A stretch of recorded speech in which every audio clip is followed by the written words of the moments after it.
ফের কলকাতায় পথ দুর্ঘটনা। তপসিয়ায় যাত্রী বোঝাই সরকারি বাস উল্টে বিপত্তি, আহত বেশ কয়েকজন। পার্ক সার্কাস থেকে সায়েন্স সিটি আসার পথে তপসিয়া মোড়ের কাছে উল্টে যায় বাস, এমনটাই খবর স্থানীয় সূত্রে। চলছে উদ্ধার কাজ। এই খবর নিয়ে ফিরে আসছি একটা বিরতির পর। আনন্দ সকালে সঙ্গে থাকবেন আপনারা। হাইকোর্টের পর সুপ্রিম কোর্ট আইপ্যাক কাণ্ডের প্রেক্ষিতে সর্বোচ্চ আদালতের পিটিশনেও ছত্রে ছত্রে মুখ্যমন্ত্রীর বিরুদ্ধে অভিযোগ তুলেছে এনফোর্সমেন্ট ডিরেক্টরেট। পাল্টা তৃণমূলের অভিযোগ, রাজনৈতিক উদ্দেশ্য প্রণোদিতভাবে ভোটের ঠিক আগে ইডি অভিযোগ করেছে। কেন্দ্রীয় এজেন্সির তৎপরতা, হেভিওয়েটের বাড়িতে তাদের অভিযান নিয়ে উত্তপ্ত বাকযুদ্ধ এবং রাজনৈতিক টানাপোড়েন বহুবার দেখেছে রাজ্যবাসী।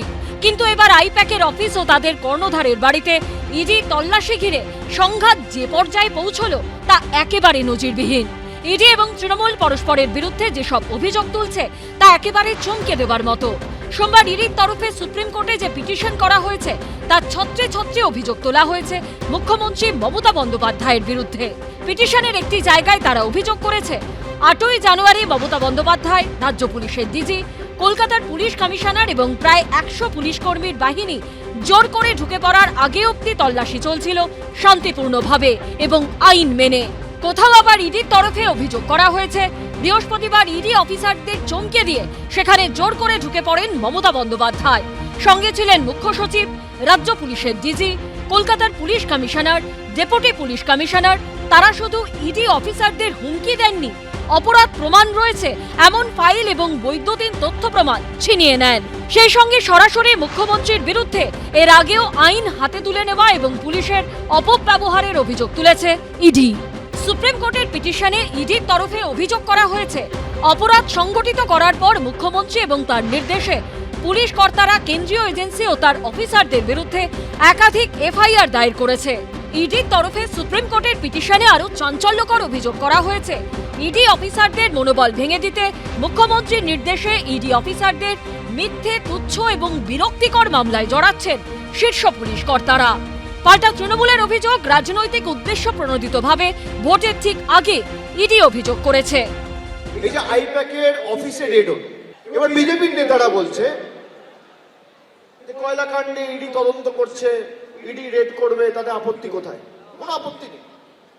আপত্তি দুটো যায়, এক হচ্ছে কয়লা তদন্তে লাস্ট 3 বছরে একটা সামান ইস্যু করা হয়নি কাউকে, হঠাৎ করে নির্বাচনের 1 মাস আগে রেড। আর 2 নম্বর আপত্তি হচ্ছে আইপ্যাকের 3 জন ডাইরেক্টর,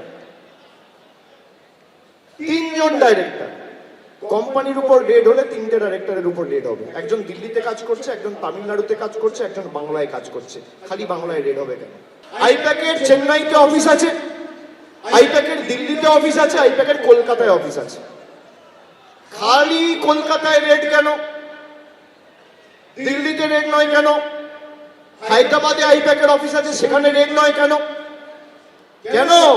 তার কারণ রেড করতে তো আসেনি, রেড করতে আসেনি, তথ্য নিতে এসছে, চুরি করতে এসছে।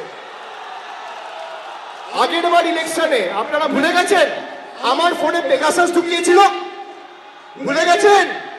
তারপরেও হেরেছে, এবারও হারবে।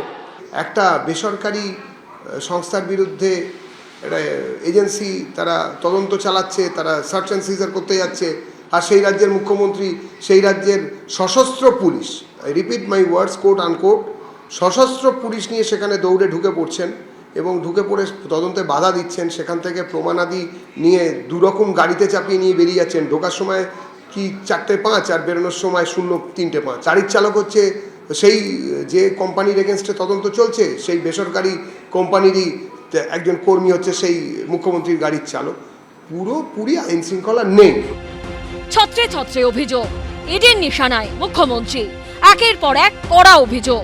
পাল্টা তৎপর তৃণমূলও। শেষমেশ সুপ্রিম কোর্টে মামলার শুনানিতে কি হয় সেদিকেই সবার নজর। বিজেন্দ্র সিংহ, কৃষ্ণেন্দু অধিকারী ও দীপক ঘোষের রিপোর্ট, এবিপি আনন্দ। আইপ্যাক তল্লাশি কাণ্ডে এবার ডাকাতির অভিযোগ তুলল ইডি।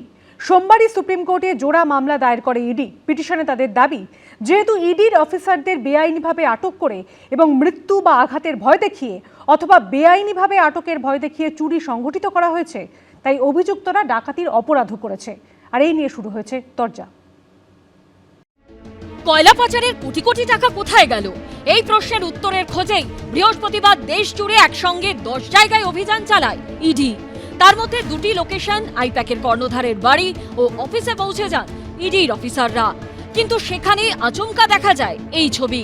লাউডন স্ট্রিটে প্রত্যেক জৈনের বাড়িতে পৌঁছে যান খোদ মমতা বন্দ্যোপাধ্যায়। প্রায় 18 মিনিট পর হাতে মাইক্রোফোন, একটি মোবাইল ফোন ও সবুজ রঙের একটি ফাইল নিয়ে বেরিয়ে আসেন মুখ্যমন্ত্রী।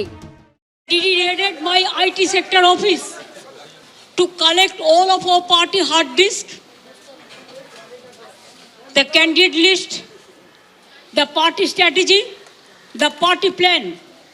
Is it the duty of the ED and Amit Shah? And he's taking away all my party documents.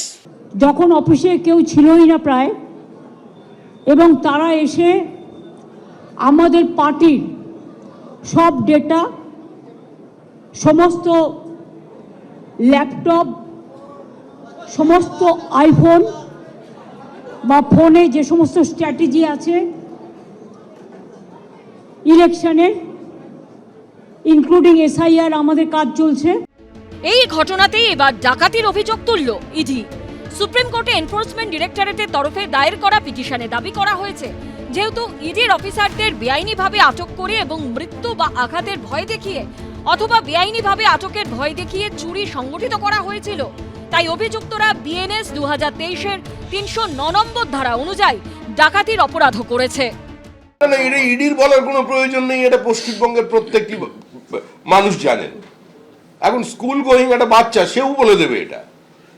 এর আগেও উনি হস্তক্ষেপ করেছেন, এর আগেও উনি সরাসরি ধর্ণা দিয়েছেন, এর আগেও ওনার নির্দেশে কলকাতা পুলিশ CBI অফিসারদের কলার ধরে টেনে গাড়িতে তুলে নিয়েছে। এ তো মানুষ দেখেছে। কিচ্ছু হবে না।